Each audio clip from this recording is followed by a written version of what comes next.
A paz do Senhor a todos. Estamos retornando para darmos continuidade à leitura da Bíblia em ordem cronológica. E hoje, no 290º dia, lendo esta linda história que Deus escreveu para nós, trago para a leitura o livro de Mateus, capítulo 10 e 14.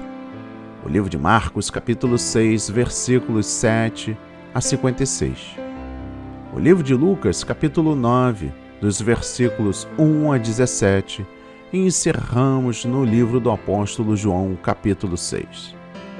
A inspiração do dia. Narrativa 3. Oposição ao reino de Deus.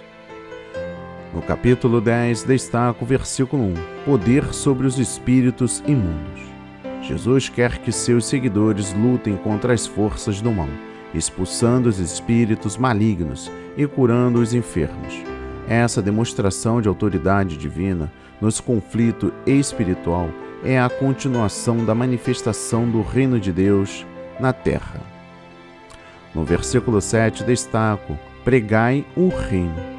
O contexto deixa claro que a pregação do reino de Deus deve ser acompanhada da manifestação do poder de Deus contra as forças do pecado, da enfermidade e de Satanás.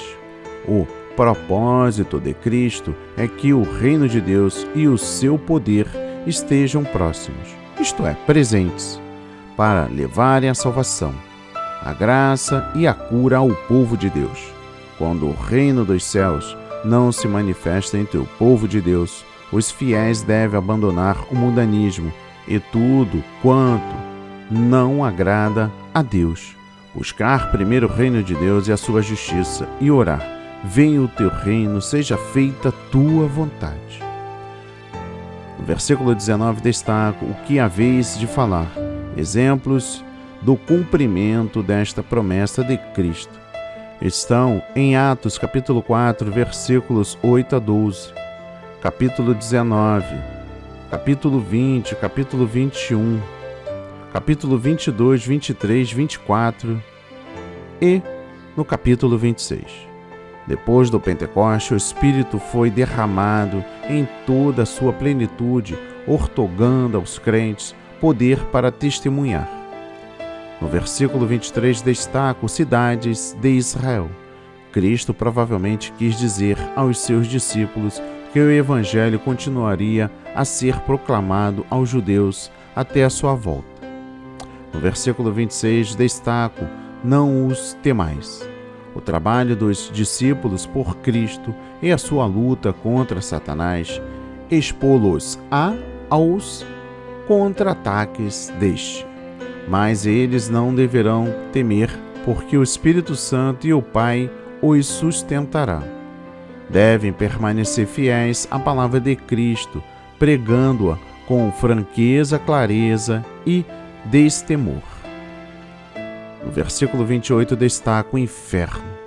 A palavra traduzida inferno, nesta passagem, refere-se a um lugar de tormento eterno e de fogo inextinguível, reservado aos ímpios. A Bíblia ensina que a existência do homem não termina com a morte, mas que continua para sempre, ou na presença de Deus ou no lugar de tormento. A respeito do estudo dos perdidos na outra vida, devemos notar os seguintes fatos. Primeiro, Jesus ensinou que há um lugar de castigo eterno para aqueles que são condenados por rejeitarem a salvação. Trata-se da terrível realidade do inferno, como um lugar onde o fogo nunca se apaga. O fogo eterno, preparado para o diabo e seus anjos. Um lugar de pranto e de ranger de dentes. Um lugar onde os perdidos ficarão aprisionados nas trevas. E um lugar de tormento e angústia e de separação do céu. Segundo, o ensino nas epístolas é do mesmo teor. Fala de um julgamento vindouro da parte de Deus, da sua vingança sobre os que desobedecem ao Evangelho. Fala de uma separação da presença e da glória do Senhor e da destruição dos inimigos de Deus.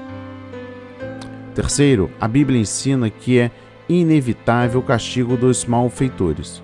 O fato predominante é a condenação, o sofrimento e a separação de Deus, eternamente. O cristão sabe que essa doutrina não é agradável, nem de fácil entendimento. Mesmo assim, ele deve submeter-se à autoridade da palavra de Deus e confiar na decisão e na justiça divina. Quarto, devemos sempre ter em mente que Deus enviou seu Filho para morrer por nós, para que ninguém pereça. É intenção e desejo de Deus que ninguém vá para o inferno. Quem for para o inferno é porque rejeitou a salvação provida por Deus.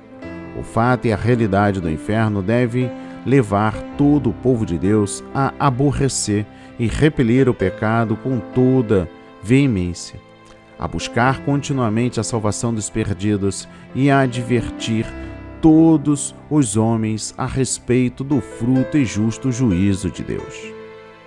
No versículo 31 destaco: mais valeis vós. Jesus ensina que os fiéis filhos de Deus têm grande valor para o seu Pai Celestial. Primeiro, isso significa que Deus se importa com você e com suas necessidades pessoais. Ele anseia tanto pelo seu amor e a comunhão com você que enviou Jesus para morrer na cruz por você. Você nunca está longe da sua presença, cuidados e solicitude. Ele conhece todas as suas necessidades, provações e tristezas. Segundo, você é tão importante para Deus que Ele preza sua felicidade, seu amor, sua lealdade para com Ele. Acima de todas as coisas terrestres, quando você tem fé inabalável em Cristo, comprovadamente genuína em meio às provas e aflições, é glória e honra para Ele. No versículo 32, destaco confessando a Jesus diante dos homens. Confessar a Cristo significa reconhecê-lo como Senhor da nossa vida, e isso abertamente diante de outras pessoas, até mesmo daqueles que se opõem a seus caminhos e aos seus padrões. No versículo 34, destaco: não vim trazer paz. Embora Jesus Cristo seja chamado Príncipe da Paz, e embora a verdade deva ser proclamada com amor, há um sentido em que a sua vida e a proclamação do Evangelho provocam divisões. Primeiro, a fé em Cristo faz separar entre o crente, o pecador e o mundo. Segundo, a proclamação da palavra de Deus e a sua verdade motivarão oposição, divisão e perseguição. Terceiro, viver segundo os retos padrões de Cristo resultará em zombaria e desprezo. Quarto, a defesa da fé apostólica no Novo Testamento provocará divisões. Quinto, os ensinamentos de Cristo a respeito da paz e da união devem ser mantidos em harmonia com essa verdade, de que Ele não veio trazer paz, mas espada. No versículo 41 e último, destaco um profeta, um justo. Jesus fala em receber alguém que é profeta e justo. Aqueles que são mais frequentemente perseguidos por causa da sua posição firme em favor da piedade e por causa da sua proclamação da verdade.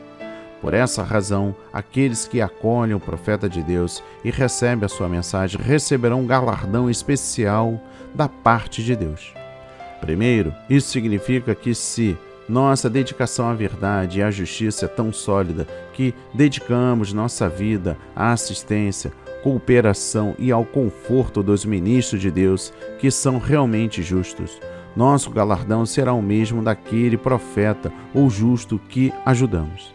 Segundo, por outro lado, não devemos apoiar, assistir ou cooperar com pastores e pregadores que não proclamam a verdade de Deus, de conformidade com a revelação do Novo Testamento, ou que não vivem uma vida piedosa, segundo os padrões justos de Deus. Se apoiarmos tais pessoas, participaremos do juízo que virá sobre elas. No capítulo 14, destaco o versículo 6. Dançou diante dele. Uma moça ímpia que dançou em público diante dos homens foi a causa da morte de um dos mais santos dentre os homens. Primeiro, festas mundanas, bailes e filmes ímpios levam o abandono de Deus, a incitação das paixões e a extinção da nossa capacidade de discernir entre o pecado, a justiça e o juízo. Os genuínos filhos de Deus não participarão dessas coisas. Segundo o relato das Escrituras, mulheres e meninas ébrias dançavam espontaneamente em ocasiões excepcionalmente alegres, e especialmente depois da vitória na batalha, quando, por isso, cantavam ao Senhor. Não há nenhum registro bíblico, no entanto, de homens judeus dançarem com mulheres, nem a mínima indicação de que as mulheres judias dançaram algumas vezes em público, diante de um auditório. A dança da filha de Herodias na festa de aniversário de Herodes era uma prática pagã. No versículo 19 destaco pães e peixes. O milagre da alimentação dos 5.000 é registrado em todos os 4 evangelhos. A mensagem do milagre inclui os seguintes aspectos.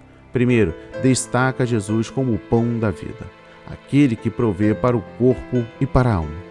Segundo, comprova que o Senhor tem poder para operar milagres. Terceiro, exemplifica sua compaixão pelos necessitados.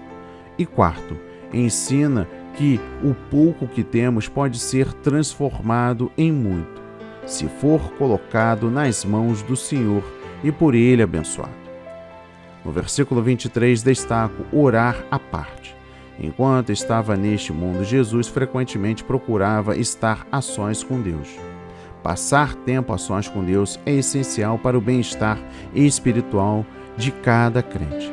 Devemos estar continuamente conscientes de que a falta de oração individual ao nosso Pai Celestial é um sinal inconfundível de que a vida espiritual dentro de nós está em declínio. Se assim acontecer, devemos repudiar tudo que ofende ao Senhor e renovar o nosso compromisso de preservar, em buscá-lo e a sua graça salvífica. Por fim, o versículo 27. Não temais. Nesta vida há muitas coisas para se temer, porém Jesus quer que olhemos para Ele e que não tenhamos medo. Suas palavras de encorajamento estão fundamentadas no seu poder ilimitado e no seu grandioso amor pessoal para com todos quantos realmente lhe pertencem.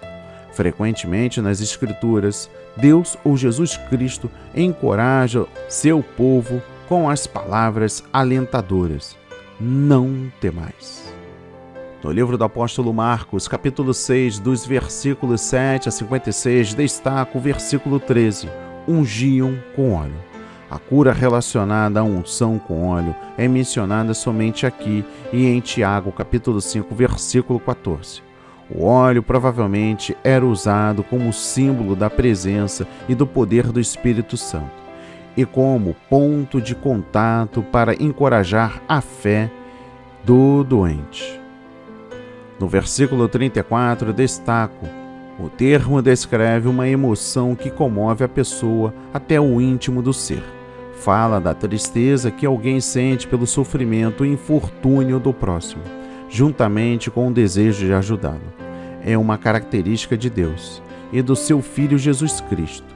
Em todas as épocas e particularmente nestes dias de indiferença ante o sofrimento dos outros, Jesus espera que semelhante atitude motive atos compassivos dos seus seguidores. No versículo 41 destaco ações de graças às refeições. Antes de comer, Cristo dava graça ao seu Pai Celestial. O crente deve seguir o seu exemplo e render graças cada vez que se alimentar. Comer dando antes graças a Deus é reconhecer sua solicitude e provisão em nosso favor. Cada refeição deve ser um ato de adoração para a glória de Deus. No livro de Lucas, capítulo 9, dos versículos 1 a 17, destaca o versículo 2. Pregar o reino, curar os enfermos. Primeiro, esta foi a primeira ocasião em que Jesus enviou os 12 discípulos para representá-lo por palavras e atos. A instrução dada aos 12, conforme trecho paralelo em Mateus, foi ir as ovelhas perdidas da casa de Israel. Depois da sua ressurreição, no entanto, Jesus ampliou o alcance para abranger todas as nações, numa comissão que deve continuar até a consumação dos séculos, até o fim do mundo. Segundo os escritores dos evangelhos, deixam claro que a ordem de Jesus para pregar o reino de Deus raras vezes foi dada à parte da ordem para curar os enfermos e expulsar demônios. É a vontade de Deus que a pregação do Evangelho hoje seja acompanhada pela mesma demonstração do Espírito e do poder, a fim de enfrentar o desafio de Satanás nestes últimos dias. Terceiro, as igrejas de hoje não devem se comparar umas com as outras, mas com esta mensagem e o padrão do Novo Testamento. Estamos vendo e experimentando o reino de Deus da mesma maneira que os cristãos primitivos? E por fim, o livro do apóstolo João, capítulo 6, destaca o versículo 2, sinais. Primeiro, milagres. Neste versículo, chamados sinais, são a operação de origem e caráter sobrenatural e podem ser um sinal distintivo ou marca da autoridade divina. Segundo, os propósitos dos milagres no reino de Deus são pelo menos 3. Ponto número 1. Dar testemunho de Jesus Cristo, autenticando a veracidade da sua mensagem e comprovando a sua identidade como o Cristo de Deus. Ponto número 2. Expressar o amor compassivo de Cristo. Ponto número 3. Evidenciar a era da salvação, a vinda do reino de Deus e a invasão do domínio de Satanás por Deus. Terceiro, as Escrituras afirmam que os milagres vão continuar durante toda a época da Igreja. Ponto número 1. Jesus enviou seus discípulos para pregar a palavra e operar milagres. Ponto número 2. Jesus declarou que todos aqueles que nele crerem, mediante a pregação do Evangelho, realizarão as obras que ele realizava e as obras ainda maiores do que aquelas. Ponto número 3. O livro de Atos fala, repetidas vezes, da operação de milagres na vida dos crentes. Estes seriam os sinais que seguiriam e que confirmariam a pregação do Evangelho. Ponto número 4. Os dons de cura e o poder para operar milagres fazem parte dos dons que o Espírito quer conceder à Igreja no decurso desta presente era. Quarto, observemos que, conforme o ensino do Novo Testamento, falsos mestres e pregadores também realizam sinais e prodígios. No versículo 35 destaco: Eu sou o pão da vida. Eu sou o pão da vida é a primeira das 7 declarações "Eu sou", proferidas por Jesus e contidas no Evangelho segundo João. Cada uma delas ressalta um aspecto importante do ministério pessoal de Jesus. As outras são: Eu sou a luz do mundo. Eu sou a porta. Eu sou o bom pastor. Eu sou a ressurreição e a vida. Eu sou o caminho e a verdade e a vida. Eu sou a videira. A declaração "Eu sou o pão da vida" informa-nos que Cristo é o sustento que nutre a nossa vida espiritual. No versículo 37 destaco: De maneira nenhuma o lançarei fora. Jesus promete receber de coração todos os que se achegarem a Ele com arrependimento e fé. Os que assim veem a Jesus fazem-no em resposta à graça de Deus que lhe foi concedida. No versículo 39 destaco a vontade do Pai. É importante compreender o relacionamento entre a vontade de Deus e a responsabilidade humana. Primeiro, não é da vontade de Deus que nenhum crente caia da graça e que seja depois excluído da presença de Deus. Não é tampouco da sua vontade que alguém pereça, nem que deixe de vir ao conhecimento da verdade e o ser salvo. Segundo, no entanto, muitas diferenças entre a perfeita vontade de Deus e a sua vontade permissiva. Deus não anula a responsabilidade do homem arrepender-se e crer, mesmo que isso signifique que a sua perfeita vontade não é realizada. Terceiro, o desejo de Deus de que todos os que creem sejam salvos no último dia não os isenta da responsabilidade de obedecer à sua voz e de segui-lo. Jesus orou na noite em que foi traído, dizendo de seus discípulos: tenho guardado aqueles que tu me deste, e nenhum deles se perdeu, senão o filho da perdição, isto é, aquele que tomou o rumo da perdição eterna. No versículo 44 destaca o Pai trouxer.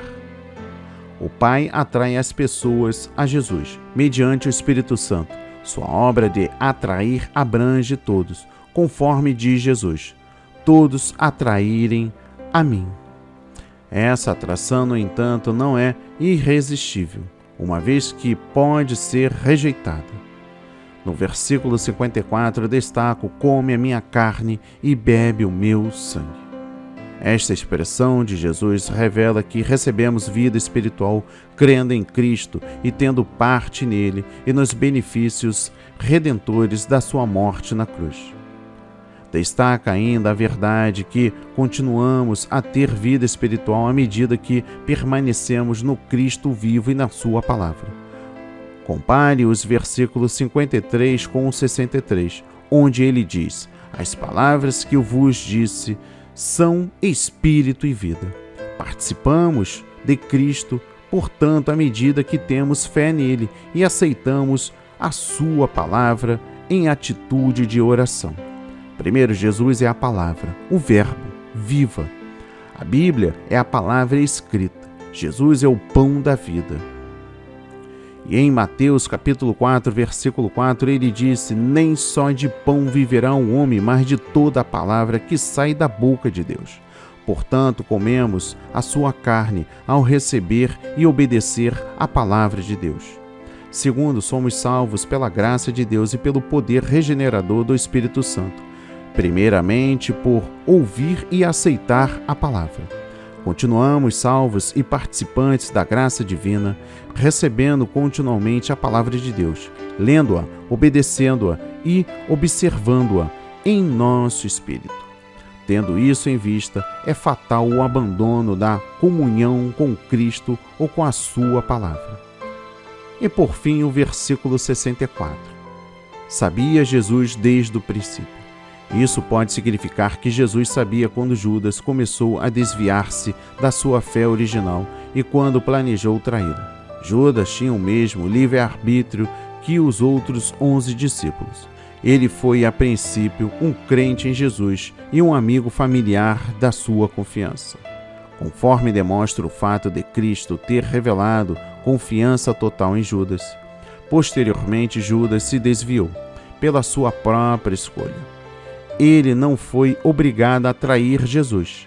A traição a Jesus foi profetizada somente quando a sua ocorrência, mas não quanto ao seu praticante. A pessoa específica que trairia a Cristo não estava predestinada desde a eternidade. O afastamento e desvio de Judas para ficar com os inimigos de Jesus e a consequente tragédia que se surgiu deve servir de advertência a todo seguidor de Cristo, no sentido de não rejeitar as admoestações do Espírito a respeito da amizade com o mundo e o afastamento de Cristo. Que a palavra de hoje toque o seu coração, transforme a sua vida para a honra e a glória do Senhor. Leia a Bíblia diariamente, pois este é o verdadeiro canal que se aprende, conhece a verdade e ouve a voz de Deus.